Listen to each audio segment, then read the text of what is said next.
तो hello my listener, episode 12 में आप लोगों ने सुना कि सुरेश के कहने के बाद के उस घड़ी को अपने पास रख लेता है। 2 दिन तक वो दोनों रात में जगते हैं, पर रात को 12 बजे वहाँ कोई भी नहीं आता। तीसरे दिन रात को 12 बजे जब के उस घड़ी को देखता है तो पूरी तरीके से हैरान हो जाता है। उसे उस घड़ी में 2 कटी हुई उंगलियां खून से लथपथ दिखती हैं, जिसे देखने के बाद उसको एक आवाज़ सुनाई देती है और वो आवाज़ रहती है, this is your death time. जिसे देखने सुनने के बाद उसे कोई गले से उठाता है और सीढ़ी के पास फेंक देता है। कि सुरेश से कहता है कि उसे किसी ने सीढ़ी के पास फेंक दिया और पता नहीं उसके सामने कोई तो खड़ा है। और तभी जो काला साया उसके सामने खड़ा रहता है वो तेजी से चिल्लाता है। उस आवाज़ के बाद जिस जगह वो काला साया खड़ा रहता है उसी जगह के अगल बगल की खिड़की के सारे कांच टूट जाते हैं और वो सब के की तरफ आने लगते हैं। के जल्दी से उठकर ऊपर वाले कमरे की तरफ दौड़कर भागता है, पर कुछ कांच उसकी पीठ और पाँव में घुस जाते हैं और जल्दी से वो जाकर ऊपर वाले कमरे में जाता है और दरवाज़ा बंद कर अंदर चला जाता है। और दरवाजे के पास ही वो खड़ा रहता है और वो सुरेश को कहता है कि पता नहीं उसके सामने कौन है जो उसे मारना चाहता है। इतना कहते ही के को अपने पीछे कोई महसूस होता है। तो जैसे ही पीछे मुड़ के देखता है वहाँ पर वही काला साया रहता है जो उसे गले से दोबारा उठाता है और इतनी तेज से उसे दरवाजे की तरफ फेंकता है कि वो दरवाज़ा तोड़ के सीधा हॉल में जाके गिरता है और सड़क कर उसका सर दीवार से जाके टकराता है और उसे फिर कोई गले से उठाता है और उठाकर बगल वाली खिड़की के पास फेंक देता है, जिससे के का सिर कांच को तोड़कर खिड़की के कांच को तोड़कर सीधा बाहर निकल जाता है। और इस समय वो पूरी तरीके से अधमरा हो चुका था। वो बेहोश होने वाला रहता है। वो बेहोश होकर नीचे गिर जाता है और धीमे धीमे उसकी आंखें बंद होने लगती है।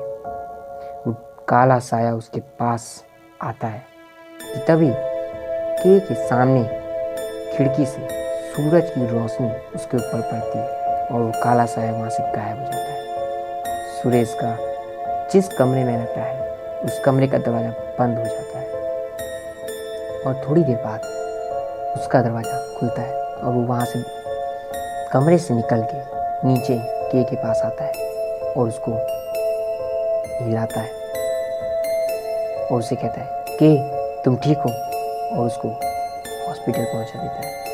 अब आगे सुरेश के कमरे का दरवाज़ा खुल जाता है और सुरेश नीचे हॉल में आता है और सुरेश के को हिलाता है, के तुम ठीक हो के।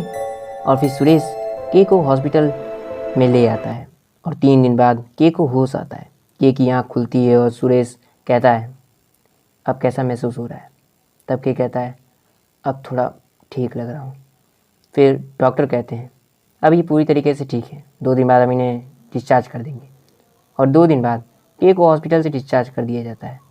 सुरेश के को अपनी गाड़ी से घर छोड़ देता है और जाते जाते कहता है कल सुबह 10 बजे मैं तुम्हें लेने आऊँगा, क्योंकि सारे पुलिस तुमसे पूछना चाहते हैं कि किलर कौन है। तुम्हारे अलावा कोई नहीं जानता कि किलर कौन है। और फिर के कहता है ठीक है। इतना कहने के बाद सुरेश वहाँ से चला जाता है। अगले दिन 10 बजे सुरेश आता है और के को अपने साथ ले जाता है। सुरेश पुलिस हेडक्वार्टर पहुंचता है। सुरेश के को एक कमरे में ले जाता है जहां कई सारे बड़े पुलिस अफसर रहते हैं और फिर उनमें से एक पुलिस वाला कहता है कुर्सी में बैठ जाइए। कि कुर्सी पर बैठता है और वही पुलिस वाला फिर के से पूछता है बताइए कि किलर कौन है। तब के कहता है सर मैं जो कहूँगा शायद उसमें आपको विश्वास ना हो, पर ये सारे खून एक घड़ी ने किए हैं। तब पुलिस वाला कहता है एक घड़ी ने। फिर के कहता है मैं जानता हूँ कि आप सोचेंगे कि कोई घड़ी भला किसी को कैसे मार सकती है, तो सर मैं आपको पूरी बात बताता हूँ। वो घड़ी कोई आम घड़ी नहीं है। वो घड़ी को जो भी दीवार पर लगाता है वो घड़ी उसके इमोशन से कनेक्ट हो जाती है। तब वो पुलिस वाला कहता है इमोशन से। तभी सुरेश कहता है ये सर मैंने खुद देखा है। फिर के कहता है उस घड़ी को कोई भी 12 बजे देखेगा वो मर जाएगा। ये मुझे तब पता चला जब हम 2 दिन से लगातार रात के 12 बजे जगकर ये चेक कर रहे थे कि अगर कोई किलर है तो वो मुझे मारने ज़रूर आएगा, पर कोई नहीं आया। और तीसरे दिन रात को जब मैंने उस घड़ी को 12 बजे देखा तो मुझे उसमें 2 कटी हुई उंगलियां खून से लथपथ दिखी।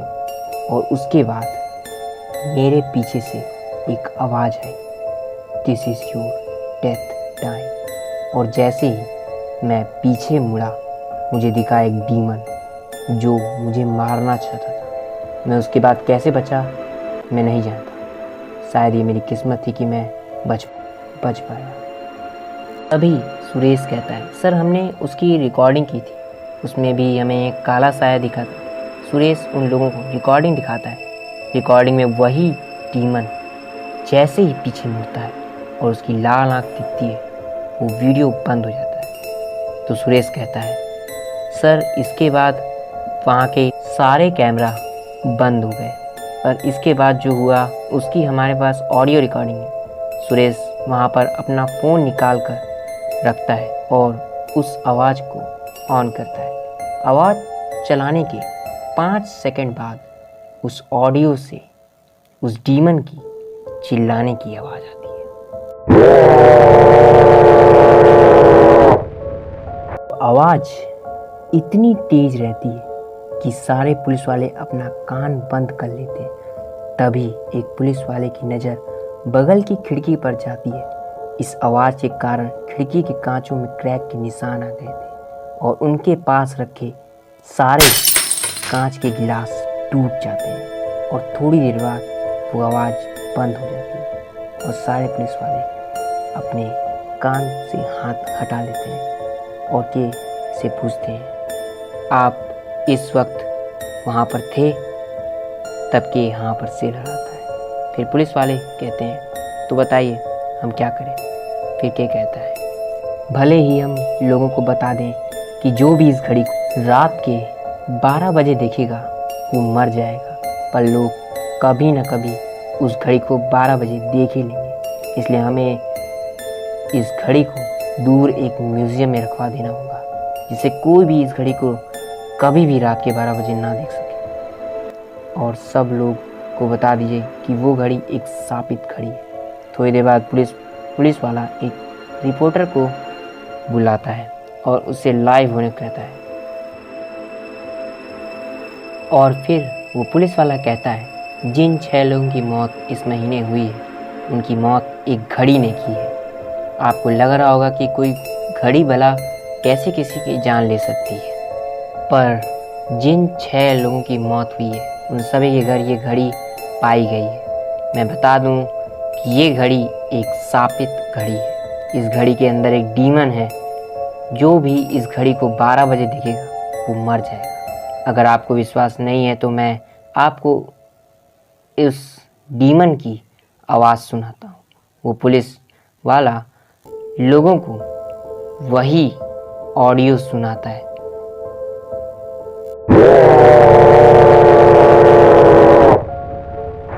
जिसे सुनते ही जितने लोग उस ऑडियो को सुन रहे थे वो सब अपने कान बंद करने लगते हैं। उनके कान दर्द करने लगते हैं। उनके पास जो भी कांच की चीज़ रहती है उसमें क्रैक के निशान आ जाते हैं और रिपोर्टर का कैमरा बंद हो जाता है और वो अपना फ़ोन निकालता है और उससे लाइव वीडियो बनाना शुरू करता है। और फिर पुलिस वाला कहता है, तो ये थी उस डीमन की आवाज़। थोड़ी देर बाद वो लाइव शो ख़त्म कर देता है और उसी दिन के घर से उस घड़ी को म्यूज़ियम में रखवा दिया जाता है और उस घड़ी के नीचे लिख दिया जाता है कि ये घड़ी एक शापित घड़ी है। इस घड़ी को रात के 12 बजे देखना मना है। 2 दिन बाद सुरेश के घर जाता है और कहता है, अब तो केस ख़त्म, अब क्या प्लान है? तब के कहता है, कुछ नहीं, फिर कोई नया केस आएगा, नया काम। तेरी गर्लफ्रेंड कैसी है? तब सुरेश कहता है, अबे यार तू भी ना। और के हंसने लगता है।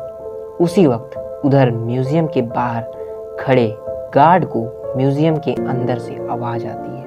वो अंदर जाता है तो देखता है कि उस घड़ी से खुशी की धुन निकल रही होती है और उस घड़ी में 12 बजने में 1 मिनट बाकी रहते हैं और जैसे ही 12 बजते हैं उसे उस घड़ी में 2 कटी हुई उंगलियां खून से लथपथ दिखती हैं और अपने सामने उसे एक डीमन दिखता है। और गार्ड जैसे ही उसकी लाल आंख देखता है उसे शॉक हार्ट अटैक आता है और वो गार्ड मर जाता है। तो हेलो माय लिसनर, मुझे आशा है कि आपको ये द क्रीपी क्लॉक की ऑडियो बुक सीरीज़ पसंद आई होगी। और अगर आप the creepy clock audio book series का पार्ट 2 चाहते हैं तो इस वीडियो यानी कि ये वाले वीडियो पे 10,000 लाइक कर दो। और इतने भी ज़्यादा नहीं है, मुझे ट्रस्ट है कि आप लोग कर दोगे। और जब इस वीडियो पे 10,000 लाइक हो जाएंगे तब मैं द क्रीपी क्लॉक का पार्ट 2 बनाऊंगा। और मुझे कमेंट में बताओ कि मैं अगली कौन सी स्टोरी डाल रहा हूँ। शायद वो आपको मेरे चैनल पे कहीं मिल जाए। तो कमेंट में बताओ कि मेरी अगली स्टोरी कौन सी है। और मिलते हैं अगले स्टोरी के ऑफिशियल ट्रेलर पे। Bye bye my listener and my listener. और स्टोरी सुनने के लिए हमारे चैनल को सब्सक्राइब करके जल्दी से हैंडल तक पहुंचा दो। उसके बाद हम दोनों साथ मिलके पेप्सी पियेंगे, यानी कि हमारी सब्सक्राइबर फैमिली। तो जल्दी इस चैनल पर 100 सब्सक्राइबर कर दो। मिलते हैं अगली स्टोरी।